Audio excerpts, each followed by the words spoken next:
Good evening. I am Dr. Sunil Prakash. I am head of Nephrology Department and Renal Transplant at BL Kapoor Super Specialty Hospital, New Delhi.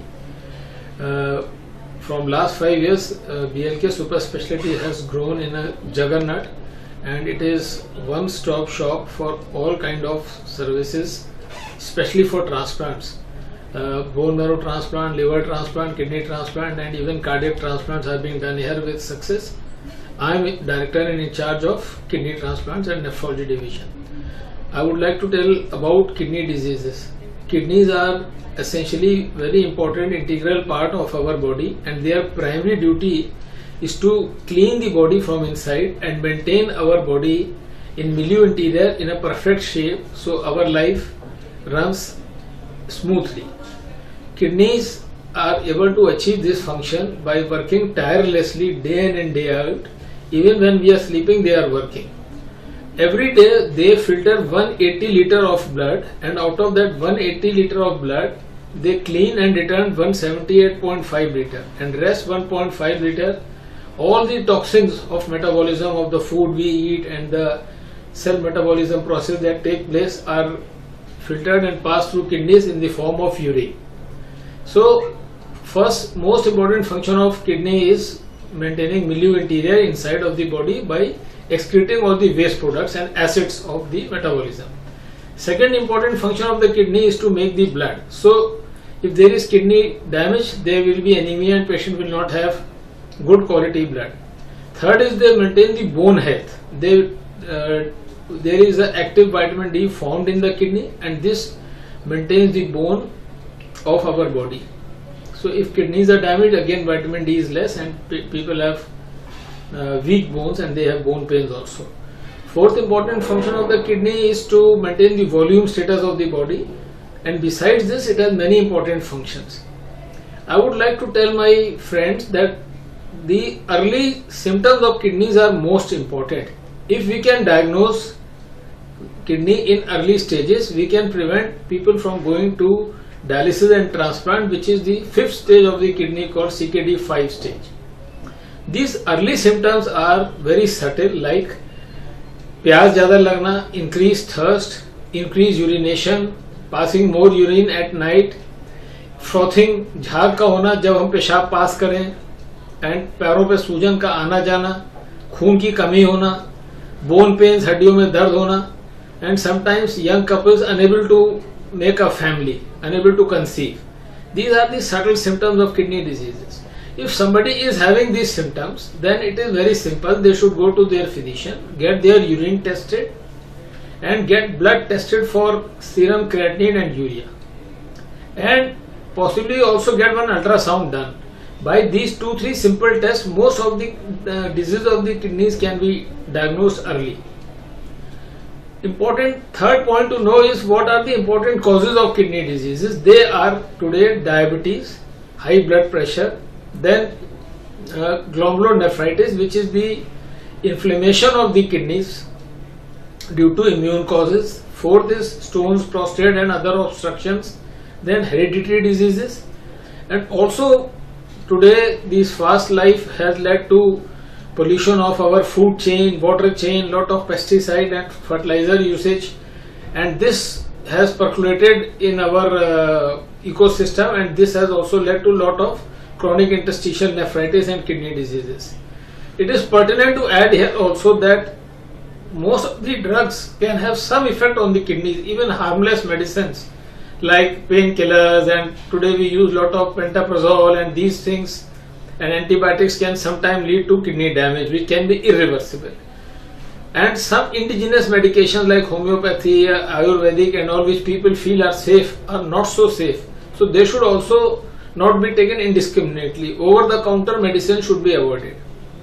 We should also avoid dehydration, especially in summer months. We should avoid unnecessary tests like contrast studies for angiography, for CT scan. They should only be done if there is a very important need to diagnose an illness and treat it.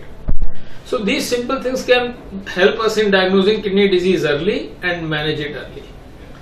Now, if somebody unfortunately has kidney disease, I may tell you there Today the prevalence of kidney disease is nearly 18%. It means that some form of mild or major form of kidney disease are present in 18 out of 100 people. Although most of it may be milder form, but if we imagine the numbers, it is huge number of patients requiring dialysis and transplant. So for us, prevention is the only way out. Now if somebody has a kidney disease, they should focus on control of blood pressure, and if they have diabetes, control of diabetes, and take medicines regularly, watch their weight and go for a regular checkup. These simple procedures will help them to preserve their kidney function for a long time, and they can stay away from dialysis and or transplantation. Now unfortunately, if people land up in stage 5, the final stage of kidney disease, CKD 5, it means that they will either require dialysis or they will require kidney transplant. Dialysis is of two types. First is hemodialysis. For this, a small operation is done on the arm where a fistula is made. It is a connection of a vein of artery of the patient, and this can give rise to maturation in 1 month's time, and for years patient can have a very safe and clean dialysis by fistula. So it is recommended that if somebody is having progressive kidney failure and he is becoming worse and urea and creatinine are rising gradually, they should during time get a fistula made. It is said that a stitch in time saves 9. Other form of dialysis is the peritoneal dialysis, which is done from abdomen. A small catheter is put in the abdomen and special bags are come which are instilled in that catheter at home, and they clean the body from inside and then they are drained out. This is done every day, 2 to 3 bags a day. Blood dialysis should be done 2 to 3 times a week in dialysis centers, and sometimes even people are getting home hemodialysis and installing machines at home, and under care of nephrologists and technicians, a safe home hemodialysis can also be given.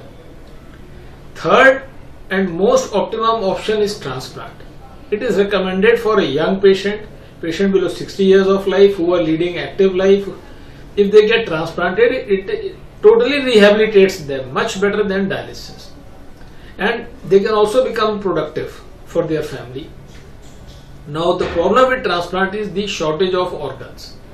Every year 2 lakh people end up with end-stage kidney disease and they require dialysis and transplant, and hardly 6,000 people are able to get a transplant. The Indian laws today permit transplant only between relatives, naming thereby mother, father, son, daughter, husband, wife, brothers, sisters. But any altruistic donor can legally give a kidney. But the premise is it should not be done on account of commerce, economic greed, or any fear or coercion. So anybody can give a kidney. They have to face an authorization committee which will probe and check the antecedents of the donor and the patient, and if they are satisfied that there is no wrongdoing, they may permit for the person to go ahead and do a transplant. Kidney transplantation requires lifelong vigil after transplant. The act of surgery of transplant is simple in today's developed world, and at our center we do more than 100 transplants every year. The source of organs can be 2, living and cadaveric. Living donation means that somebody who has 2 kidneys, who is our related or our friend, gets the test done and he gives us 1 kidney. He lives on 1 kidney and the patient lives on the kidney given by his donor. The second very good source of kidneys are cadaveric donors. It means that somebody, unfortunately, if he has brain death, like young person on accident or road accidents, or if they have any brain bleed or something, they before dying, the organs can be taken out and put in patients who are in dire need of it. It is pertinent to tell here that in countries like Spain, 50 donations per million populations are made, but in India the figure is like 0.08 per million population. It is minuscule, and we have to understand that if a person is brain dead, the heart may be beating, but it is sure to stop in next 24 to 30 hours.